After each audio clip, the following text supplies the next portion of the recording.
On continue les pastilles de l'été dans Silicon Carnet. Décidément, on n'arrive pas à partir en vacances. Et on parle du deal entre Microsoft et Mistral. Arthur Minch nous disait il y a quelques semaines que la menace pour la souveraineté européenne, elle était américaine.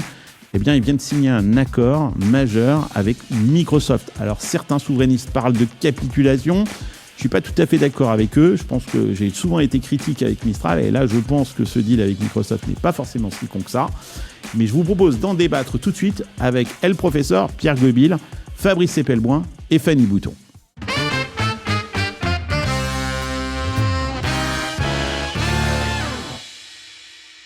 Je prends 2 minutes parce que quand j'ai créé Silicon Carnet, je me souviens très bien du jour où j'ai dû envoyer ma toute première facture. Je me suis dit, je facture comment et avec quel outil ? J'avais un compte pro d'un côté, mais pas d'outil pour facturer. Résultat, je passais mes soirées à vérifier à la main si le virement était bien arrivé et à faire le lien entre la facture et le compte bancaire. Je suis sûr que ça vous est arrivé aussi. Avec Conto, fini ce problème. Compte pro et facturation électronique sont intégrés dès le premier jour. Votre client paye, le paiement se réconcilie tout seul avec la facture et vous n'avez plus rien à faire. Sans compter que, je ne sais pas si vous êtes au courant, mais à partir de septembre 2026, la facturation électronique devient obligatoire en France et vous devez être équipé d'une plateforme agréée par l'État. Et avec Conto, c'est déjà le cas. C'est inclus dans tous les forfaits, sans surcoût et sans outils supplémentaires. Aujourd'hui, plus de 600 000 entrepreneurs utilisent Conto et une entreprise sur 4 en France se crée avec eux. Donc si vous vous lancez, foncez sur conto.com, ça s'écrit Qonto.com. En plus, ils ont été super sympas. Ils nous ont donné un nouveau code, Silicon3M. Conto vous offre 3 mois gratuits sur votre compte pro pour toute nouvelle création d'entreprise. Allez, retour à ton épisode. Donc on va parler de la France, on va commencer par parler de ce deal entre Microsoft et Mistral. Est-ce qu'il s'agit d'une capitulation ou de réalisme économique ? En tout cas, le 21 juillet, Microsoft et Mistral ont annoncé une sorte d'élargissement de leur partenariat, un accord à plusieurs milliards de dollars, sans la moindre nouvelle prise de participation au capital. C'est Brad Smith, le président de Microsoft, qui l'a confirmé. Concrètement, Microsoft s'engage à dépenser des milliards dans la capacité de calcul des futurs data centers européens de Mistral. Peut-être un deal d'ailleurs qui ferait rêver OVH. Fanny, tu nous en parleras. Et ils élargissent aussi la distribution des modèles de Mistral dans son cloud. 2 modèles, Medium 3.5 et OCR 4, entrent dans Microsoft Foundry et vont être distribués à travers Copilot Studio. Donc c'est un deal aussi de distribution commerciale. L'infrastructure, elle est européenne. Il prévoit un premier site à Bruyères-le-Châtel, dans l'Essonne, avec près de 14 000 GPU NVIDIA. Et l'objectif affiché, 1 gigawatt de puissance de calcul d'ici 2030. Alors, il faut remettre un peu les choses dans son contexte, parce que le mois dernier, les États-Unis ont suspendu l'accès étranger à 2 modèles entre pics, en l'occurrence Fable et Mythos, du jour au lendemain. Et donc, les entreprises hors des États-Unis se sont retrouvées un peu le bec dans l'eau. Donc, en fait, la dépendance au modèle américain n'était plus du tout théorique. On l'a vu avec les modèles chinois, il y a une alternative qui est en train de se créer. Et donc, on comprend aussi que Microsoft a peut-être envie de pallier à ce risque-là potentiel et d'avoir des solutions comme Mistral à proposer à ses clients européens si jamais les modèles américains n'étaient pas disponibles sur le sol européen. Mais il y a un paradoxe parce que le patron de Mistral, Arthur Minch, nous répétait il y a quelques semaines que l'Europe a 2 ans pour éviter de devenir, je le cite, un État vassal de l'Amérique. Et aujourd'hui, il signe avec Microsoft. Alors j'ai envie de vous poser la question, est-ce que, comme certains, il faut parler de capitulation ou est-ce qu'on est en train d'assister à un deal hyper intéressant, réaliste, de la part de Mistral? C'est un peu le débat du jour. Pierre, tu viens d'arriver. Qu'est-ce que tu en penses ? Écoute-moi. J'ai écouté la petite vidéo que tu nous as partagée. Ouais. On avait donc Microsoft et Arthur Minch. Et j'ai trouvé un truc. Voilà, je trouvais à l'issue de la vidéo, je me disais en fait, c'est complètement convenu comme discours. Ah oui. Il n'y a aucun enthousiasme. C'est tout plat. Ils disent les phrases pillards qu'il faut dire pour que ça passe. Et je me suis dit, c'est un accord d'une banalité extraordinaire. Et en fait, quand je regarde l'accord, je me dis que on surestime l'importance stratégique, mais pas son importance symbolique. Donc pour moi, d'un point de vue industriel, c'est un accord qui n'est pas révolutionnaire. Parce que quoi ? Microsoft va avoir un modèle de plus. Bon. Mistral va avoir un canal de distribution. Très bien. C'est pas rien, ça. Hein. Ouais, ok. Microsoft achète de la GPU en Europe. Les équipes commerciales ont travaillé sur des grands comptes. Rien d'extraordinaire. Parce qu'il y a plein d'accords comme ça qui se passent, qui d'ailleurs peuvent ne rien donner s'il n'y a pas d'impulsion des deux côtés pour que ça marche. Là où c'est différent, c'est au niveau politique. Et je rejoins le petit post que tu avais fait sur LinkedIn, Carlos. Là, l'accord devient important parce que ça raconte une histoire. Ouais. Et l'histoire que ça raconte, c'est Microsoft investit dans le champion européen. Et donc là, tout le monde se gargarise, les gouvernements adorent, Microsoft adore, Mistral adore, les trois y gagnent. Mais en fait, pour moi, il n'y a pas vraiment d'alignement stratégique. Microsoft n'est pas dépendant de Mistral, très loin de là. Mistral n'est pas dépendant de Microsoft. Ça dépend si les modèles américains peuvent plus être...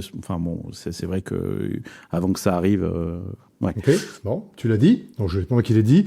Les feuilles de route sont pas fusionnées, d'accord ? Chacun garde son objectif finalement.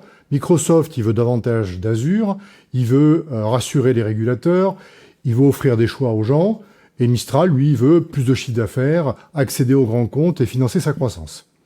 Donc, rien de révolutionnaire. Le seul truc qui est un peu contre-intuitif, c'est que je pense que peut-être Microsoft gagne un petit peu plus que Mistral, parce que comme tu viens de le dire, en ciblant l'Europe, il s'ouvre peut-être un schéma où il pourrait avoir accès aux grands comptes européens qui veulent de l'AI souveraine. Oui, ils sont déjà clients chez Microsoft. Mais ils sont déjà clients chez Microsoft. Moi, je pense que c'est au contraire vachement intéressant pour Mistral qui va pouvoir pénétrer ces comptes-là parce que même si lui est européen et que ses clients sont européens, il faut quand même aller les signer les uns derrière les autres et que ça demande de la force commerciale, ça demande du temps, c'est des cycles de vente qui sont hyper longs. Pour autant que Microsoft pousse Mistral. Comment ? Pour autant que Microsoft pousse la solution Mistral, ce qui n'est pas gagné. Sera distribuée notamment par Copilot. Donc je pense que, en tout cas, c'est un bouton qui maintenant est activable. Non, mais ce que je veux dire par là, c'est que c'est intéressant, c'est que, en fait, Mistral a besoin de Microsoft pour distribuer sa solution européenne auprès de clients européens. C'est ça qui est taré, quoi. C'est-à-dire que...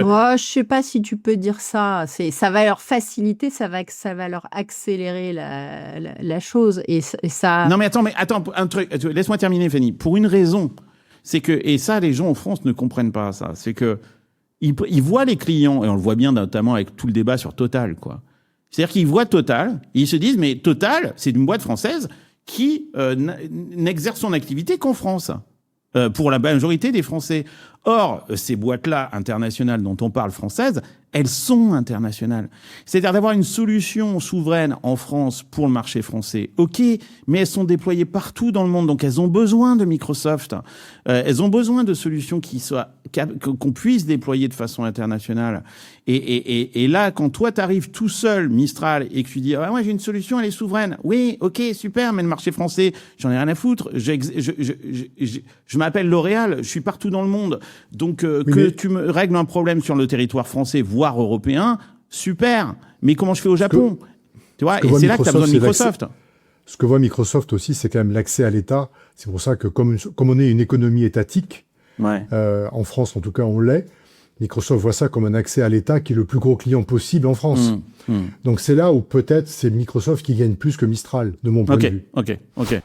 Déjà, une première remarque. Ces grandes boîtes, que ce soit L'Oréal ou Total, sont certes françaises, mais pas patriotes, et se construisent sur du Microsoft, ce qui peut tout à fait se concevoir, mais du coup ne sont pas souveraines. Ce qui est une décision qui leur appartient et qui peut tout à fait se défendre. Il n'y a pas effectivement, pas de raison pour des boîtes de cette envergure de prendre le risque de se construire une infrastructure qui soit souveraine pour elles. Pas nécessairement pour l'État français, juste pour elles. De se prémunir des troubles géopolitiques qui, on le sait désormais, peuvent avoir des conséquences de cet ordre-là.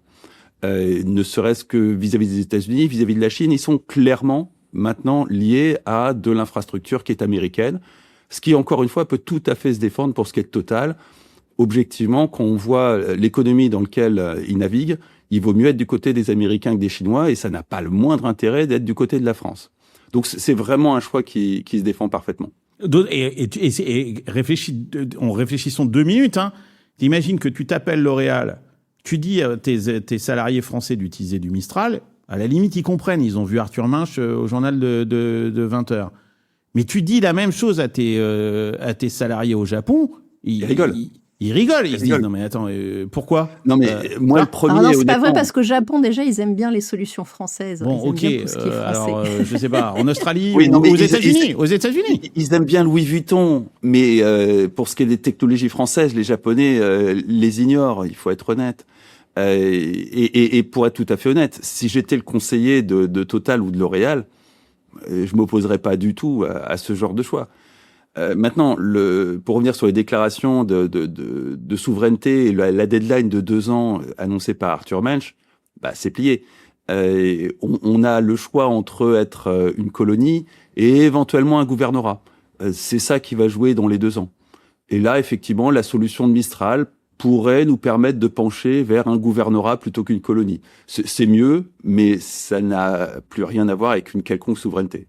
Fanny, et objectivement, c'est plié. Fanny, c'est ce que j'ai voulu faire dans le post LinkedIn. D'ailleurs, c'est un des premiers posts que j'ai fait où effectivement je suis plutôt,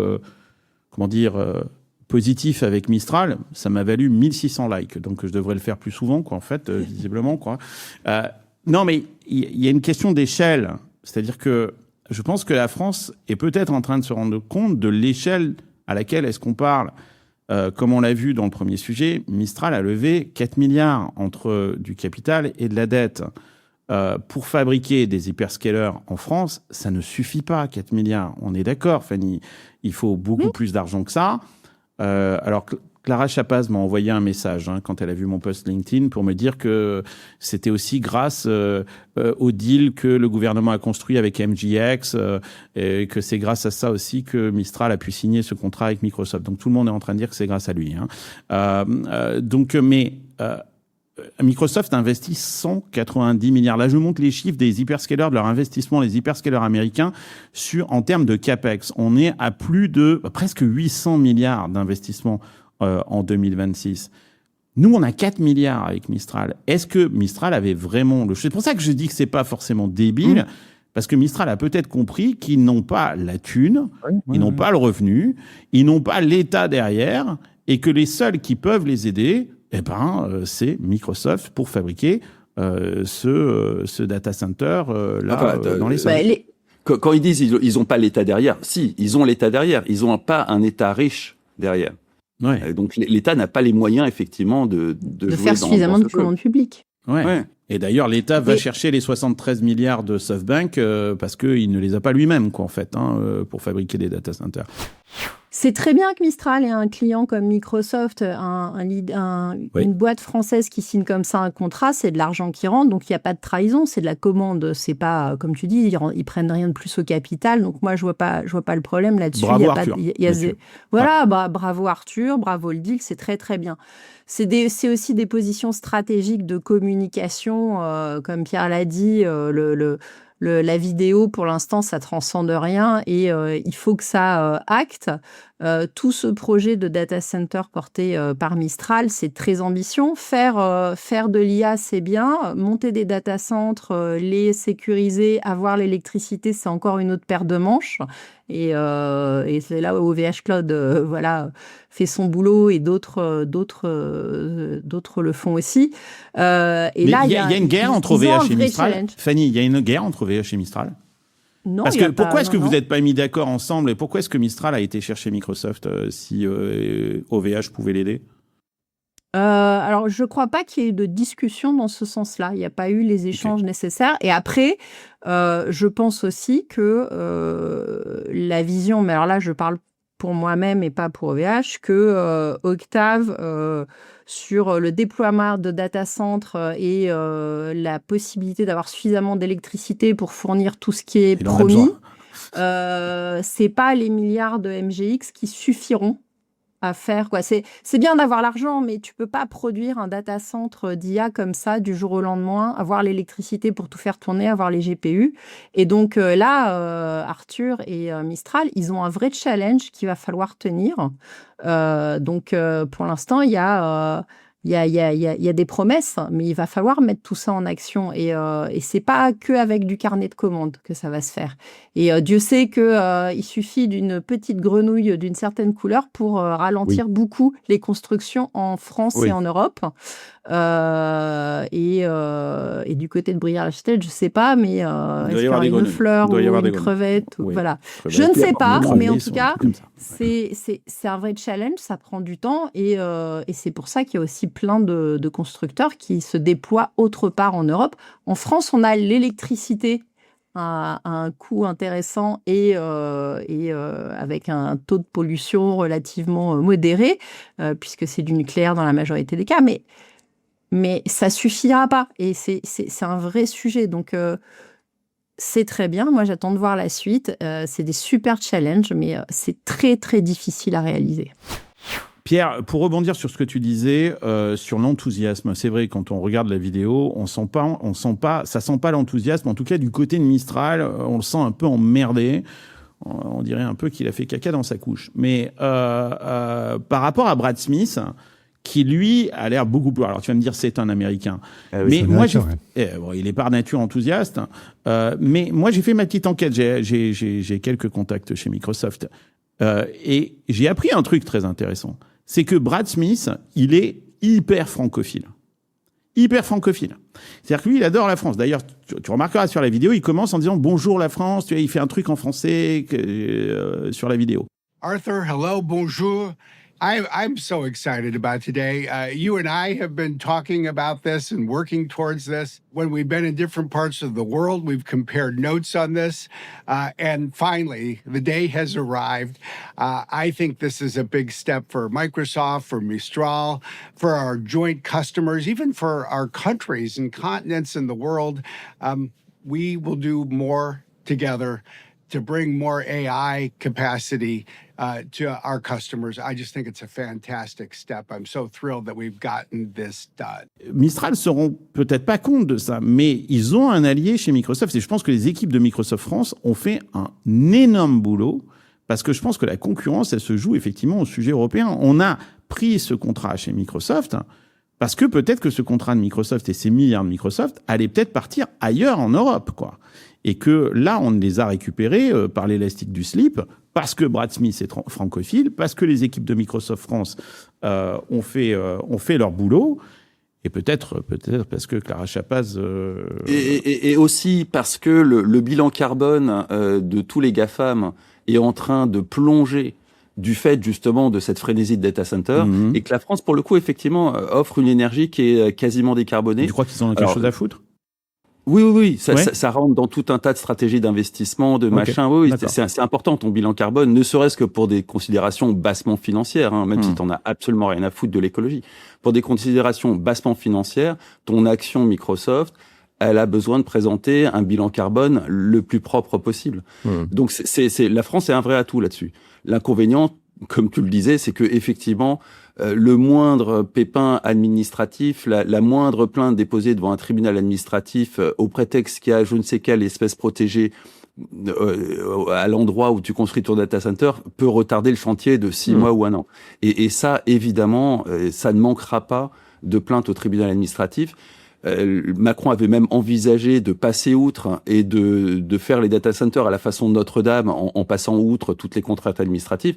Il va peut-être être obligé d'en arriver là parce que sinon, effectivement, Macron, il est parti dans 9 mois. Hein, donc, Il est parti dans 9 mois, mais il peut tout à fait lancer des chantiers que pas grand monde n'osera mettre à plat parce que tout le monde est conscient qu'il y a un enjeu stratégique monstrueux. Ça reste un partenariat tactique à forte valeur narrative pour moi. Et en fait, pour que ça fonctionne, il faut que les deux partenaires deviennent meilleurs l'un à cause de l'autre. Et aujourd'hui, je vois pas cette synergie entre Microsoft et Mistral, désolé. Je pense que c'est un truc qu'il fallait signer. D'ailleurs, c'est l'ambiance que ça donne quand on les entend. Mais pour l'instant, tant qu'il n'y aura pas de l'énergie en interne des deux côtés pour pousser l'un et l'autre, ça n'ira pas très loin. C'est mon opinion. Bon, moi, je me réjouissais parce que je trouvais que effectivement, Mistral avait peut-être trouvé une façon de financer quelque chose en s'appuyant, en faisant un partenariat avec Microsoft plutôt que... Parce qu'on voit tous les souverainistes dire c'est une trahison, c'est une capitulation, mais... Enfin, il suffit de regarder les chiffres, quoi. On le voit bien. Mais tout le monde rêve d'un carnet de commandes d'un gros client. Et même américain. Voilà, oui, après, il y a la réalité du monde de l'entreprise. Évidemment. Voilà. Ouais. Mais c'est pas. Il y aurait trahison s'ils vendaient que à des clients américains leurs solutions ensuite et qu'on ne vendait plus aux clients européens. Là, ce serait une trahison. Mais on ne parle pas de ça. On parle de recevoir de l'argent d'un client. S'il y a quelqu'un d'autre qui veut leur acheter et qui a les moyens... en Europe, qu'ils y aillent. Je pense que là-dessus, il faut être un peu honnête. Ok, voilà ce qu'on pouvait dire en tout cas sur le deal de Microsoft avec Mistral. Maintenant, je vous propose de passer au sujet suivant. Ce sujet, Fabrice l'adore. Ça fait des années qu'il se bat contre ça. Mais il risque de vous faire rire jaune, ce sujet, parce que pendant que la tech mondiale se joue à coups de milliards, nos politiques, eux, votent des lois sur Internet sans rien comprendre à la tech. Ils viennent d'interdire les réseaux sociaux aux moins de 15 ans, mais c'est pas tout. Le Sénat, il va aussi de sa petite musique. On décortique tout ça dans Silicon Carnet.